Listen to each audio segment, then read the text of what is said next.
Hello friends, welcome back to Dark Souls 2. I am Sarah Stampede, and we are in the Throne of Want, standing right in front of Queen Nashandra's throne. And we're going to give this another attempt. I know we put in a handful of attempts. We beat the Throne Defenders last time, and Queen Nashandra handily handed us our ass. We got her, we actually did, we got her pretty close. The problem is that she's got those curse orbs around her, and that's just creating all sorts of problems for me. So, once again, I'm human. If absent anything else, I was completely hollow from all the cursing that took place. Actually, you know what? That's a good idea. Now that I'm thinking about it, maybe instead of second dragon ring, maybe instead we grab, which ring is it? Equipment degradation. HP defense. We want that one that stops us from going completely hollow. Limits HP reduction when hollow. I think this is the move here because we're taking so much curse. I kind of want that to stop at some point. We're also wearing the Dark Quartz ring +1. Life ring +2 to give us a good healthy thing, boost on that. Ring of Blades +1 because we want the extra physical attack for when we move in. And the other thing that I have changed up here is you're probably all screaming at me going, Sarah, why aren't you ever using any of your items? And I don't have a good answer for that. So we found these bright bugs. These will make me do more damage and take less. There are these dark trounced cough drops, basically. These are going to increase my temporarily increase my darkness resist. There's green blossoms, which are going to help my stamina regeneration, and wilted dusk herbs, which will greatly replenish my spell usages. And as we saw, my my lightning bolts seem to be doing a pretty nice job on her. So we are just going to munch on wilted dusk herbs and just rain justice on her. The last thing I'm going to do here is I'm only going to be summoning Vengarl for this one. Special shout out to my friend who got me started on this series in the first place. This is his husband right here, so husbando. And I think if we didn't, beat Nashandra with Vengarl out here, then I think we'd be doing him a great disservice. So let's get our magic barrier up. Our replenishment up. Let's get Dark Trounced, a green blossom, and let's do this.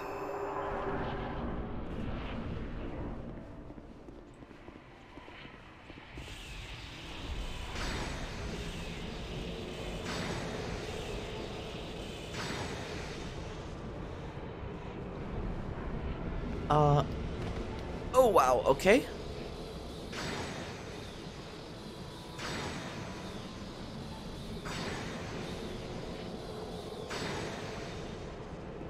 You're doing great.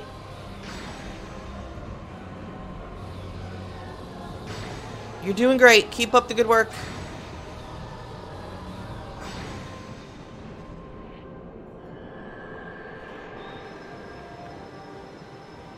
Oh shit. I didn't mean to do that.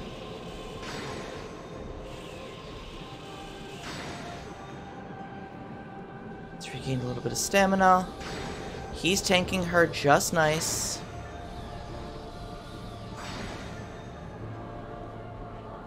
Kind of want to get... Oh, no, we don't want to do that. She is kind of owning him over there.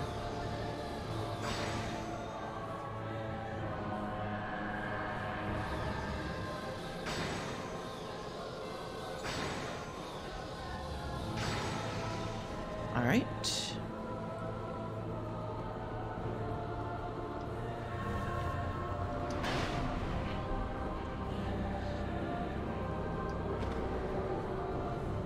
No, thank you.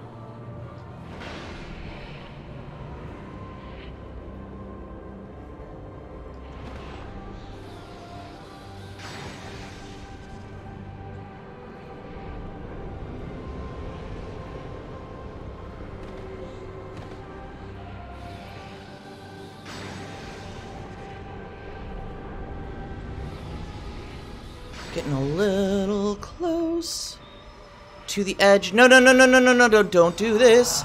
Don't do that thing that you were just doing.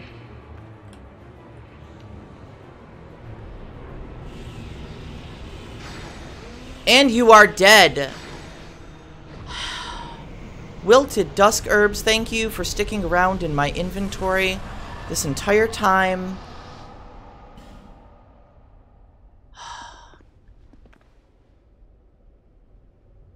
Oh. Okay. Shout out to Vengarl for tanking her.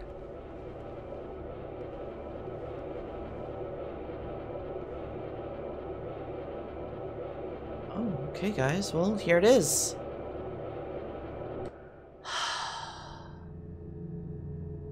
What we were all waiting for.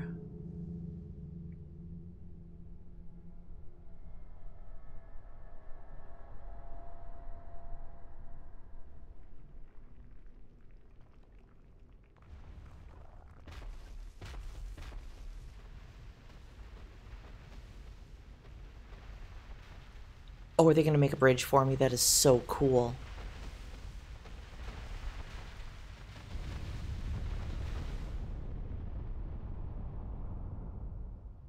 You who link the fire. You who bear the curse. Once the fire is linked, souls will flourish anew, and all of this will play out again. It is your choice to embrace or renounce this.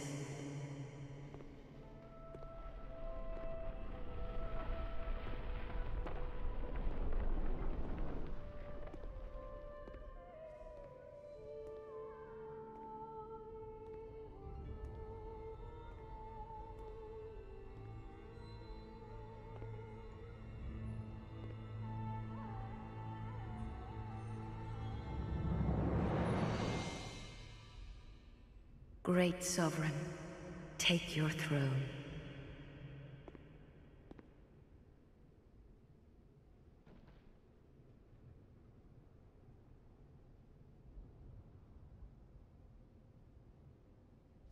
What lies ahead, only you can see. Don't lock me in here. Please don't lock me in here.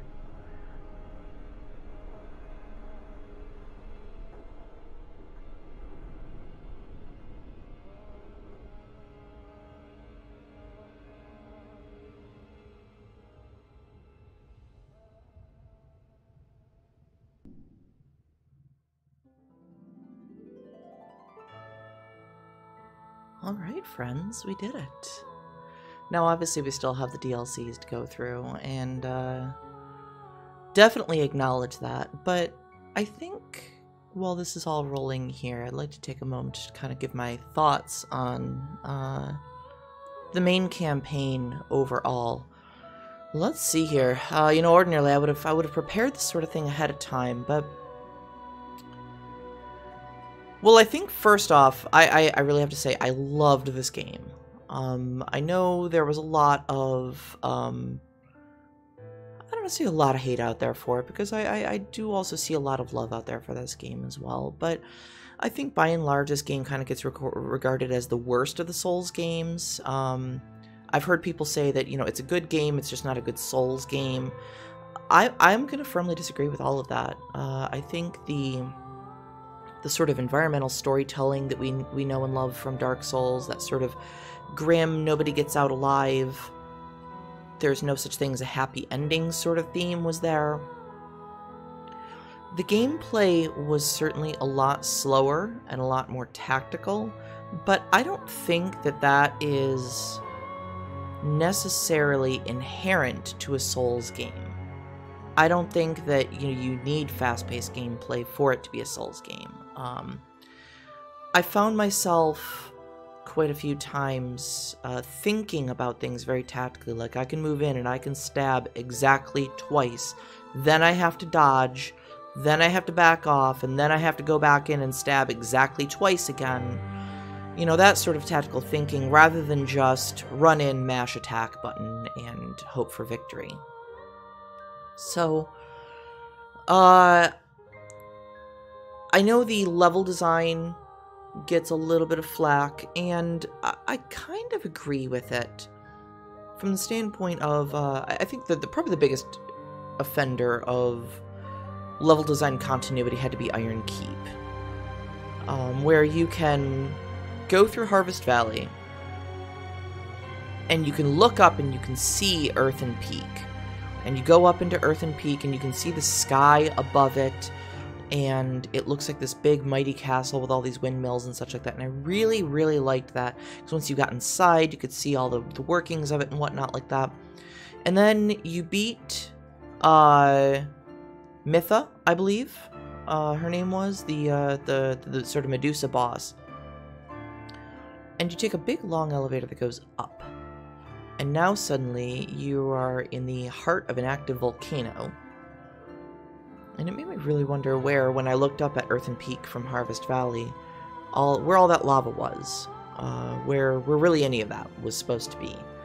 I could understand it if I had journeyed vastly sideways and gone off, you know, kind of in a different direction, or if I had gone deep down into the earth and we had hit kind of the magma core.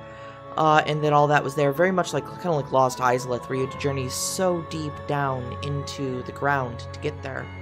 I could understand really any of that, but Iron Keep being up on top of Earthen Peak did not make much sense to me. However, and I'm going to put a big however on this one, I want to give a shout out to one of my favorite games in the entire world, and that is Silent Hill 2. And one thing that Silent Hill 2 does very well is a loss of continuity, very much like this. And it makes me wonder if Silent Hill 2, or I'm sorry, if Dark Souls 2 didn't do exactly the same thing on purpose. That being, one of the big kind of themes in Silent Hill 2 is an idea that you are not in any sort of concrete reality.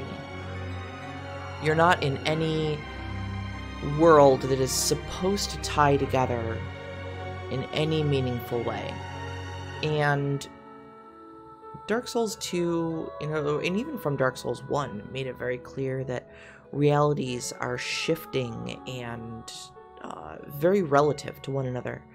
You can't just assume that one thing ties to another in any sort of concrete way anymore.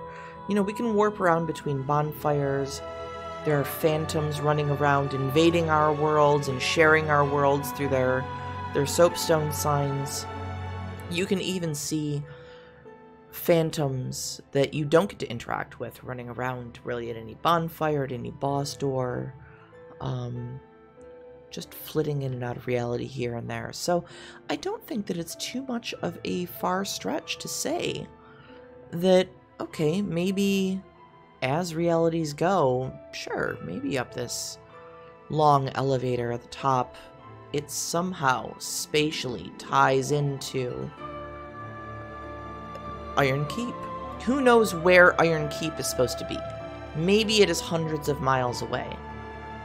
But for how these bleeding and disheveled realities now tie together in this time where Nashandra has been neglecting the flame and the curse is running rampant and the darkness is seeping in from all over our reality, who's to say that a relatively short vertical trip up a long elevator does not somehow lead to some distant point 500 miles away, because reality is flexible enough at this point to say that it can. And honestly, if this is the worst thing that I can say about this game, after 61 played hours, some of that on camera, some of that off camera, then I think we're doing pretty good. So, yeah, absolutely. Now, it's also been pointed out to me that the DLCs are really the best thing about this game.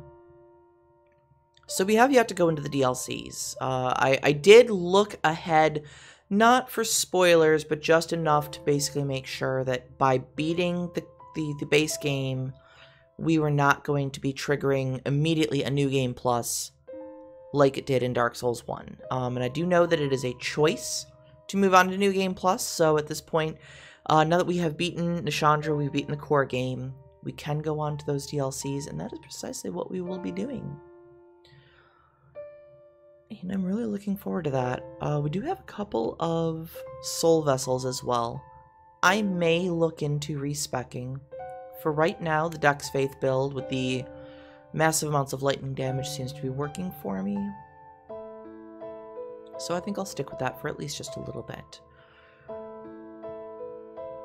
I was thinking possibly about trying to give a little bit of magic a try. I was also thinking about trying to go for a strength build, see what dual-wielding smelter swords feels like, but I suppose we'll cross that bridge when we come to it.